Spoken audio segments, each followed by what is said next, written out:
little bit quiet while we're waiting on a few people. And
welcome, everyone. It's great to have you here. This is my first experience with Restream and LinkedIn, Facebook Live. So I hope that everybody can hear us, see us, and thank you so much for joining us. I'm really, really excited to have Lila Smith on the show with me today to discuss community values. So Lila, if you aren't aware, and I appreciate that a lot of our viewers may already be aware of who Lila is, but for those who've never met Lila, Lila spent 10 years as a professional actress and then left theatre, her theatre training off stage into e-commerce. She merged the two worlds by creating Say Things Better, a method of intentional communication based on method acting and script analysis. Lila now trains leaders and teams around the world to take greater accountability for their communication. And her work has led to transformative discovery, over 1,000 aha moments achieved worldwide. So thank you so much, Lila, for coming to talk to us today. And in a week that I think is a really important week to be talking about values. So thank you for being here. Thank you for having me. It is kind of a bizarre time to be talking about values, although I talk about them all the time. So for me, it's not that the things I'm saying are that different, but that I think that we need them more right now. Absolutely. When we're far away from the people that are normally in a community with us, just as a result of the pandemic, people who would physically be near us, we have to reach in different ways. And I think that that's true of the world in general, that we're becoming more virtual, which is a positive and it's a negative. It's a positive because, look, we're doing it now. You and I have shared a community since 2017. Absolutely. We're so values aligned, you and I, that we live in a community that has been created based on those values. Absolutely. Absolutely. And you and I met through the LinkedIn and the LinkedIn local movement. Yeah. And that was a really value-driven movement. Absolutely. And it was 100% value-driven. It was about communication of our true selves, not just the glossy front cover, resume format, bullet pointed LinkedIn profile self, but the person behind the profile. What is it that, getting to know each other as people, that's a value. Like authenticity is a value. I know we both share that. Love and connection, those are values. And the whole LinkedIn local movement and the whole reason why LinkedIn changed from a resume platform to a content and community platform was because people were values driven. Yeah. To connect. Absolutely. I couldn't have said it better myself. Thank you. In terms of community right now, any community, LinkedIn, whatever community, a lot of people in our group have, communities all over the world in all sorts of different pockets and all different interests. Why are community values so important? It's all we have right now. When you want to find somebody to connect with, it's not just about proximity. You know, if you want to connect to someone, you have to connect around an idea, because place no longer means anything. Now that everything is remote, everything is virtual, the things that we have to bond over, we have to be intentional about finding those people. You can't just go onto the internet and throw a stone and hope to hit somebody. I mean, some people do, but you can't do that and then hope to really connect. Values are the new geographic borders. Values are where we connect with other people, no matter where they are. And if we don't connect with other people, we will be the ones left isolated and alone. And in that comes all kinds of risks. But also, we have the potential right now and the responsibility, I think, especially considering what socially is happening. We have the death of George Floyd and other people here in America. I'm sure you've heard of it there. Absolutely. It's all over the place, where if we don't, as a community, as local communities, as foreign communities, as a humankind community, if we don't understand, recognize, acknowledge, and call out our values, then we have no way of holding ourselves accountable to them. Mm-hmm. And that's when things can just happen. When we let it go, when we're lazy about things, when we say that human life isn't one of our primary values out loud, we hear ourselves and we're like, okay, I can't actually say that. And if you can't say it, then you can't act like it. But if you say out loud and by out loud, I even mean typing, I mean legislation, I mean policy, I mean actions. If you value human life, connection, empathy, understanding people, diversity, inclusion, if you value these things, then you're protecting them. And you're not in a position as a community or as individuals to risk losing them. Yeah, absolutely. I must admit, I have struggled this week to know what to say publicly, because I'm not in the US. I have a lot of connections and friends in the US, but I felt that I guess I felt I couldn't communicate how I was feeling. And I wondered if people cared how I felt, given that I am so far removed, but I'm not so far removed. No, you're a leader in this community. Look, we're on the same screen. This is how here. This is how removed we are. Like, I'm poking your shoulder, right? Yeah. We're not removed at all. Like, here, we can like hold hands. We're not removed at all. And you're a leader in this community. So people are looking to you. People are looking to hear from all of their leaders. What are you going to stand up and say? What do you stand for? Who are you? This is the time to be sharing your voice, even imperfectly, even if it's just to say, this is some bullshit, you know?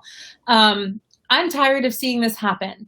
Or if it's to say, I mean, anything. People want to know what you stand for, especially in times of unrest, especially now. Now is the time to be using your voice. And I've said to people this whole week, because a lot of people are asking me about this or feeling like it's not their place. I'm not American. I'm not a person of color. I'm not a police officer. I'm not. But we're all human beings. Last night I watched, kind of by accident, the news, which I try to avoid because I'm so empathetic and emotional. And I got, caught up by being cheap, actually, because I have Hulu and I don't pay for cable. And so I have Hulu on my phone. I was going to cook something and I turned it on and it said, watch live the 7 o'clock news or the Channel 7 news. And I was like, oh, I can get live TV right now for free. This is exciting. I'll watch the news. Sure, I'll be informed. And I turned on the news and it's this group of mothers who are talking from all across the US, but different places. One Black woman, I think, but otherwise they were all various white women who just were bonded by the common value and shared trait of motherhood. And having heard, these women having heard that in some of his last moments, George Floyd called out for his mother. and I know I'm speaking to a mother right now, you know, like, yeah, I'm going to cry soon. Yep. I know. I'm already crying. I've been crying for like a week. And I cry at everything. I cry at like Friendly's commercials. So, which is ice cream, you know, but I watched these mothers feel connected to every mother worldwide, to his mother, to the idea that he was someone's child, that he was someone's family member.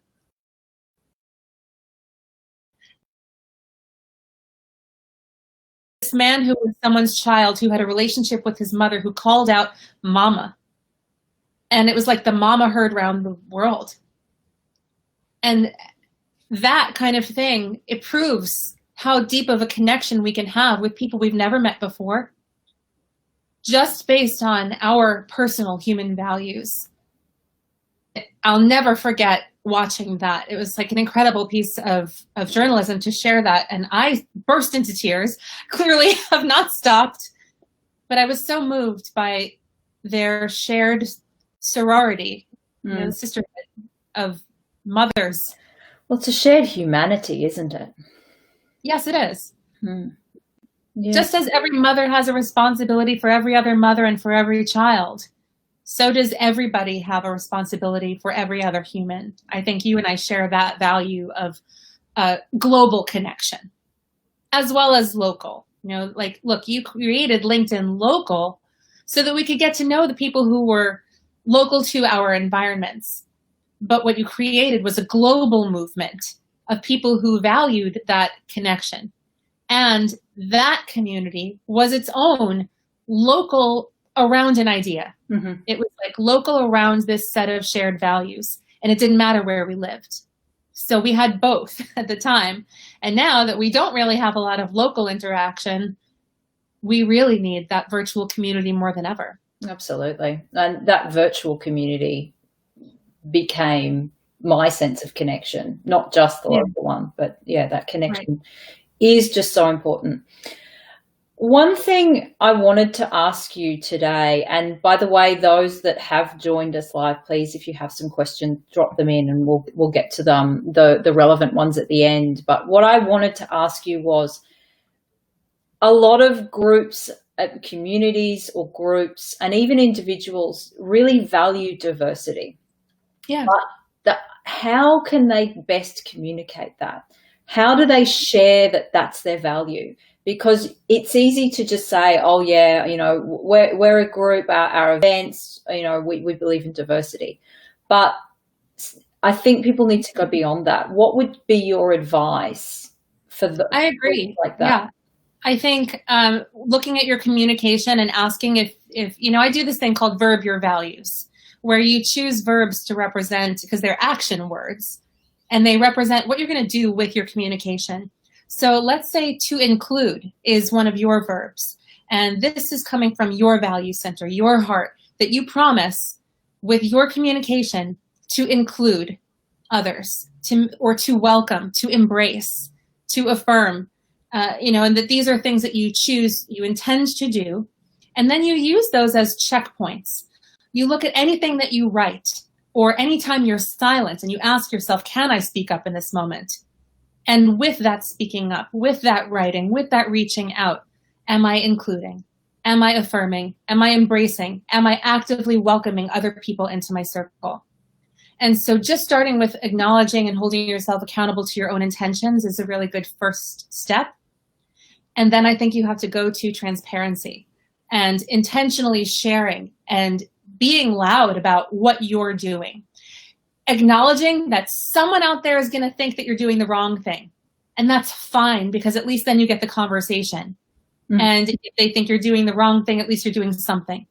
And then you'll learn and you can adjust if you think that you're doing the wrong thing. But also, it gives other people a chance to say to themselves that they need to do more too. And one at a time, taking individual responsibility, being transparent and showing what your actions are, what you're doing. So I can give a couple of examples of what I've been doing this week as an individual, since we are addressing our virtual community, if you want. Great. Yeah. Okay, so I have a couple of notes I'll be looking at just because there's That's been a lot. And you know, when I think that it's so easy to get overwhelmed and not know where to start. So I would say start with literally anything. What's the first thing that comes to your mind? You know, if you're making eggs for breakfast, start there and say, how can I make this a diverse and inclusive moment? And maybe what you do is you just send a picture of your breakfast to a friend who's a person of color and acknowledge that they might be having a tough time today and say, hey, you know, wishing we could have breakfast together right now and break bread and share a community table. In the absence of that, here are my eggs. You know, again, it's not perfect, but it's something. It's something you can do. You're extending a hand, though, a virtual hand, exactly. Aren't you? However you would do that. And people communicate in all kinds of ways, and they're all valid. They're all valid. So you think about what's natural to you, and it's absolutely valid and valuable and will be appreciated by the right people. So here's what I'm doing. I am creating an official diversity and inclusion policy for my company, Say Things Better. I'm the only full-time employee currently, but it's going to extend to contractors and vendors. So it's I'm going aggressive. I'm looking to work minimum 50% with protected class individuals. So, you know, in the US, what that means would be people who have varying gender orientation, sexual orientation, race, religion, disabilities. So any kind of protected class or people who would be at risk and therefore need a protected class, women. So looking at all of those things and saying, if I'm going to be paying somebody to work for Say Things Better, I need to have a minimum of 50% of my dollars, not just 50% of roles, but 50% of dollars going towards people who are in protected classes. And then there will be other, you know, elements in my own policy, but that's one of the things where I wanted to start. So I think that where you put your money is important. I'll be hosting a conversation tomorrow, which for me is Friday, and for you will be late night Friday, early Saturday. That'll be on my LinkedIn page with a retired Los Angeles Police Department sergeant who is also a Black woman and a well-known social advocate. Her name is Sergeant Cheryl Dorsey. I'm hosting that conversation with her because I know I don't have the firsthand experience to speak from, but she does. She has the firsthand experience from within a police department, and she has been instrumental in driving change that has already been affected. And I want people to have access to her. I want to have access to her myself and to her knowledge and her experience. So going public, using my platform as an influencer in the community to bring additional influence in, to add to my voice what I lack in experience. We can do that. You know, collaboration is a great way to, you know, purposefully be inclusive and to share your goals of diversity. So, you know, you could have, you could make a point on this show for the next episode, or for a third of them or half of them, have people who represent diverse ideas, diverse backgrounds, ethnicities, religions, and to encourage them with words out loud to share something that is unique to their experience. And if that is truly your value, make sure that you're including it and acting on it. Yeah, I love that idea, and I think that's actually a great point for events too. When we eventually get offline again, and with panels and speakers, and in particular topics, I think is actually having topics that address these issues. Have a diversity expert, have somebody like Lila come and talk at your event about things like this, because one thing I've seen done really well at events is when people do select speakers and panels that are very well represented.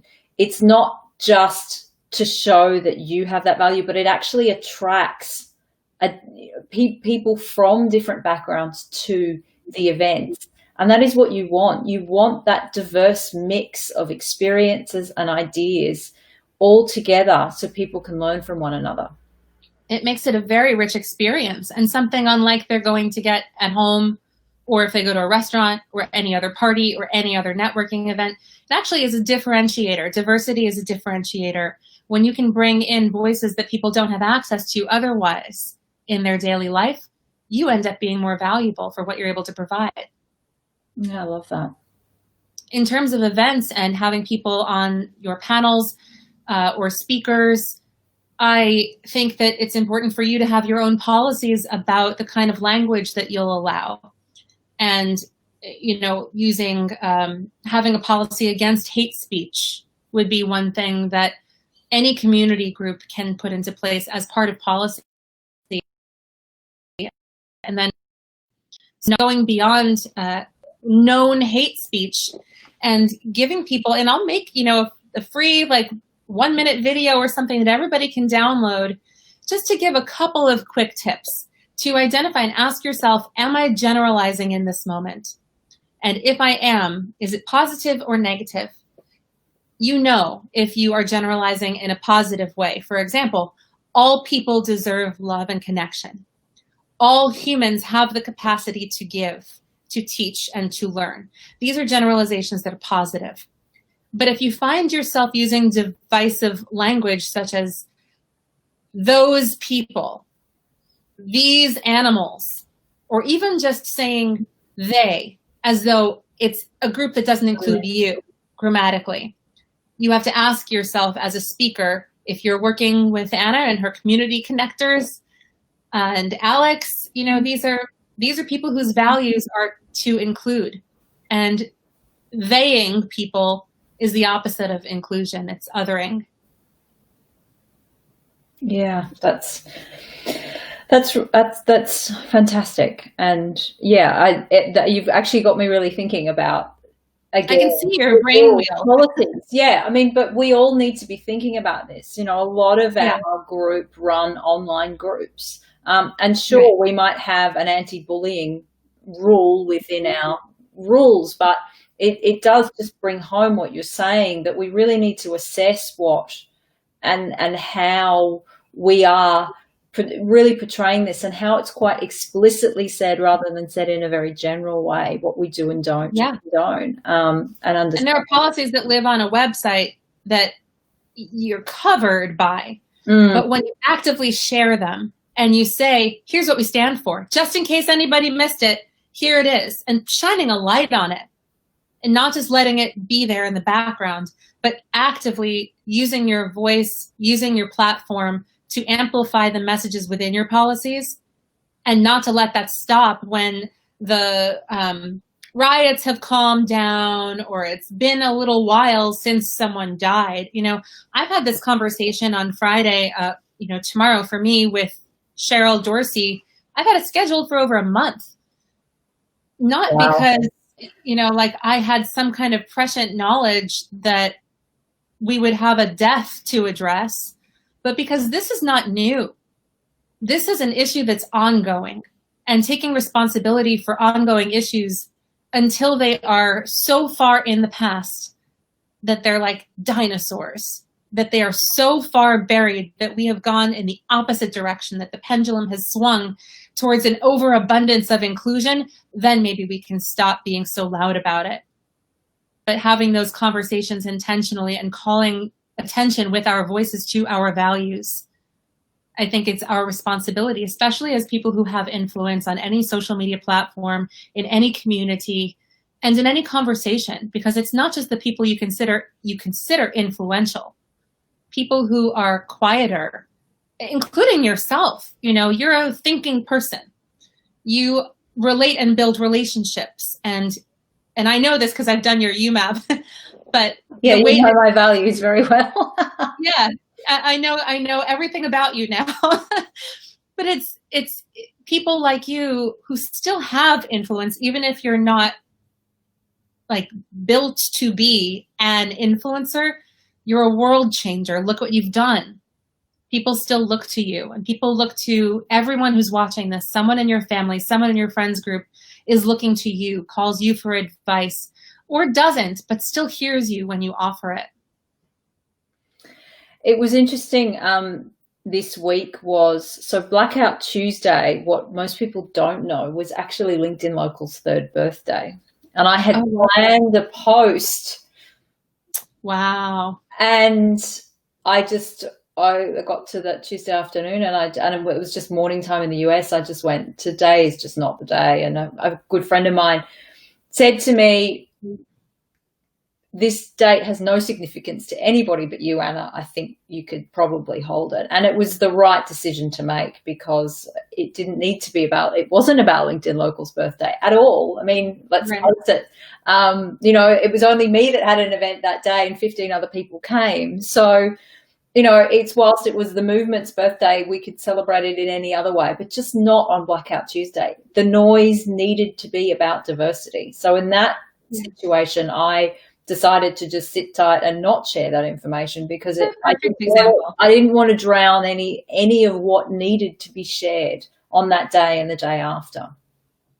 That's a perfect example of not just using your voice, but knowing when not to, when to be quiet, when to, there's been a lot of discussion around this lately because of COVID-19, the coronavirus, and people not knowing what tone to use as they're selling things or as they're creating marketing content, not wanting to get it wrong, not wanting to be insensitive, knowing that people are losing their lives. I think bottom line, you still want to share who you are. And if there's a day, Blackout Tuesday, like, okay, look, no one knows what day of the week or date it is anyway. You could tell me that it was March 22nd, I'd be like, that makes sense. Oh, it's July 3rd already? Like, I guess I missed my birthday on the 1st, but you could say anything about a date at this time and no one would know any different.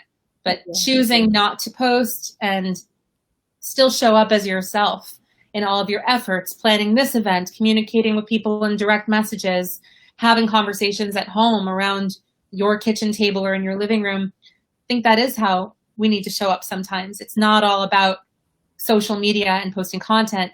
Your voice matters at home too. And it matters, another thing that I'm doing that people can do to show their community what matters to them and how they share values is to reach out to other individuals in your community. Call them, send text messages. I'm saying yes right now to anything asked of me by one of my Black friends, and that includes donating money or supporting a Black-owned business that they recommend. So I'm telling them that. I'm saying, I'm here to say yes to you. If you know of anybody who's doing the right thing, point me in their direction. If you know of somebody like a Black-owned business who's struggling right now, let me know, and I'll go and find some way to either send them business that's appropriate or to buy something myself, putting my money where my values are while I have it. And just reaching out to those people to let them know that you're thinking of them. But listen, once you're on those calls, just hold space and offer to be the receptacle for people's venting or to brainstorm solutions. You can ask people, how would you like me to listen right now? What would you like from me on a personal level? Don't make it their responsibility to guide the conversation, but ask them, do you want me to ask you questions, or do you want me to be quiet right now with you? Or do you want me to go away? Like, anything is fine as long as you know I'm here for you. Oh, that's powerful. Thank you for sharing that. Yeah. It's like a megaphone. Hello to all of those who have joined us. Yes, we've got a few viewers. I'm getting used to Restream, by the way, everyone. So I can see. I actually can't see the names, but I'll check on my phone shortly to see who you are, because I know you all and love you. So, Anna loves you. I love you. We've had some really fantastic comments, and I think a lot of this is hitting home for a lot of people.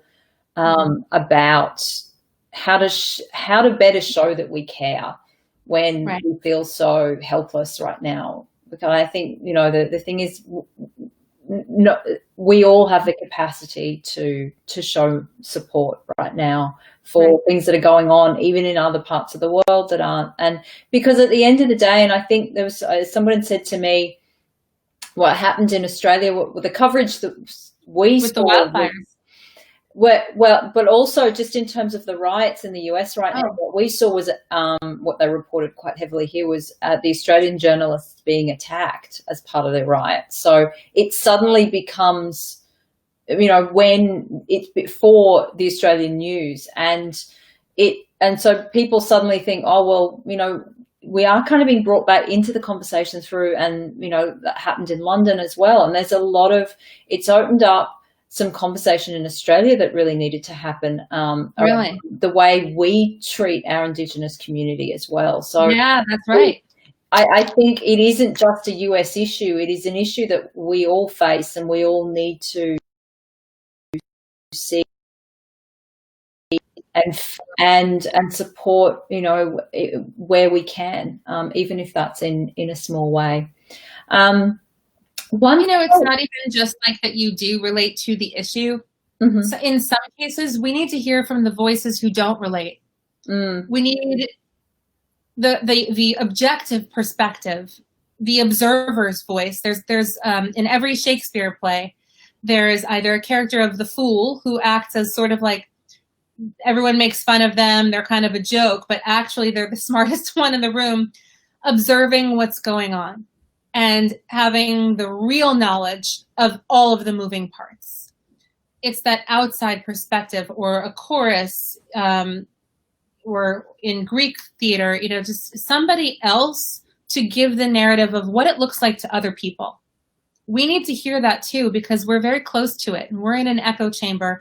And here in the United States, we're very divided into these sort of two groups, and then like this section in the middle where most people probably fall, but are having to align ourselves with the louder voices, the volume of voices in these groups. If we can hear voices from outside saying, y'all look crazy right now, and here's what we think, we need that. And we also need the questions from people who don't understand, because we don't understand it either, but we take it for granted and we forget to ask the questions. So if you don't understand it, if you don't relate, still join the conversation. You have as much a right to be a part of that conversation and to gain understanding as anybody else, and we need it. Absolutely. In terms of communities that are not, new groups forming, there's a lot of people trying to move online now who've traditionally been offline. Yeah. How does an individual or a group of individuals who are setting up a new community, how do they decide what values are going to be their top values, and how do they communicate those? And whether it's diversity or not, I'm hoping that most people will want diversity, right, but I'm just trying to open up the discussion about other kind of values. Well, there could be some organizations where their message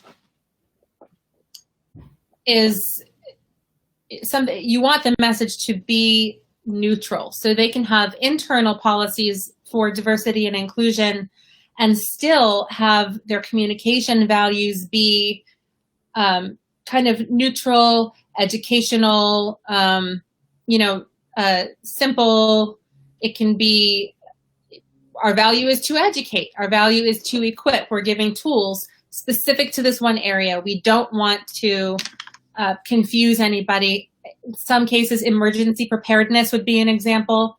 Although in emergency preparedness, certainly you would want to address the fact that there are groups of people who are at higher risk than others. So I don't know that it ever doesn't come up, but there are, you have to ask the people who are going to be the decision makers, who are going to be the final word and holding everybody else in your organization or your community accountable for being, this is who we are, this is who we're not. I think if you bring even just like a piece of paper and put a line down the middle and say, here are examples of people that we relate to or communities that we relate to, and here are some that we don't. Back when I was working for InStyle Essentials, there's a magazine called InStyle, and there was a clothing line that was button front shirts for women that were fit by bra size, which was brilliant, using Trio Fit technology. And I was working for them, defining the brand voice, like, is accessible, is inclusive, is empowering, is in style, meaning like the magazine, isn't Vogue, isn't Target either. It's more like it's the higher end than Target, but it's more accessible than Theory or other white shirt brands. So we had to define who we aren't as much as we defined who we are. And sometimes that was easier to sort of take things out of consideration and say, we're not this. All right, well, then what's left? And then of what's left, what's the most important to us? You can rank your values. You can have a whiteboard brainstorming session. I always encourage people to use verbs because they're more active, and it has you asking yourself, what are we doing that is this thing? Family is not a value. What you get from family is a value. The togetherness perhaps might be what you value about family, or it could be the stability, to stabilize, to provide. Those might be your values for your family, whereas somebody else might be to uplift or to encourage. And neither is better than the other. It's just who you are. I guess the best answer is that they should hire me. We'll do the Verb Your Values workshop. Well, that was actually going to be one of my questions is how can people find you? If anybody is here and they aren't familiar with Lila, where can people find you, find out more about your process, or are there any external resources that you would recommend to people who are trying to get those values and trying to get those communication? Yeah, I am happy to lead. I'm looking for volunteer opportunities to lead my Verb Your Values workshop for nonprofits and non-business organizations that are community oriented. So you can reach out to me and suggest your community, your group. It could be your friends group. If you're not in a position to pay for a workshop, I will still put you on the list of people to work with if you're not able to hire someone. So reach out to me. You can go to saythingsbetter.com and I'll do a Verb Your Values workshop with you to help you identify who and why you are the way that you are. You can also find me on LinkedIn. I'm Lila Smith. It's Lila, last name Smith, Smith. You can look up the hashtag #SayThingsBetter. Go to saythingsbetter.com. Email me, Lila@saythingsbetter.com. On Instagram, I'm Lila Lasagna. And you can find me there on Twitter too, although I never check it. Or you could just open your window and shout real loud and just see what happens. Well, that probably only works in Dallas. I was actually going to say, I didn't say at the beginning that you are in Dallas, Texas. So yeah, at the moment, yeah. It's actually pretty nice to quarantine here because I can go outside and go for a walk, and it's different than being in New York City, which is where I'm from, where you can't hold your arms out, in two directions and not swing into somebody. So here, having a little bit of space while we're recovering is nice. I hear you. I'd rather be in Coffs Harbour, but there's time for that. Well, we've just hit winter time, but I must admit our winters are very kind. So, but yeah, I must say I too have been very thankful for where I have been able to live in lockdown. So, that's been great. I'll say, since you asked for external resources, there are lots of websites, people who I think are doing it really well. But if you're looking to connect within your community, the best thing that you can do is ask a person in your community. What would you like to see from me? What action can I take today that would be meaningful to you in your life? I think asking questions. Asking questions. It's such an underrated type of skill. And it's free. And you don't even have to Google it. You can just do it. The ability to listen and then act on what you learn from listening is a really underrated quality, I think, particularly in community management. Right. Thank you so much, Lila. Thank you to all of the viewers who have watched. If you're watching the replay or listening to the replay and you have some questions, please drop them into the feeds on social media that you see below, and Lila or I will try and get back to you. But thank you so much. This has been a really great first show for me.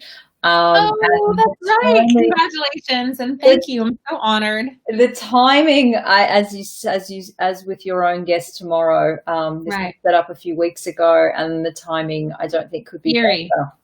for a lot of us to hear this message. So thank you so much. Thank you for what you do. It's a wonderful skill, and thank you. Great and really wonderful to know you. Thanks for watching, guys, and we will see you, Alex, next week.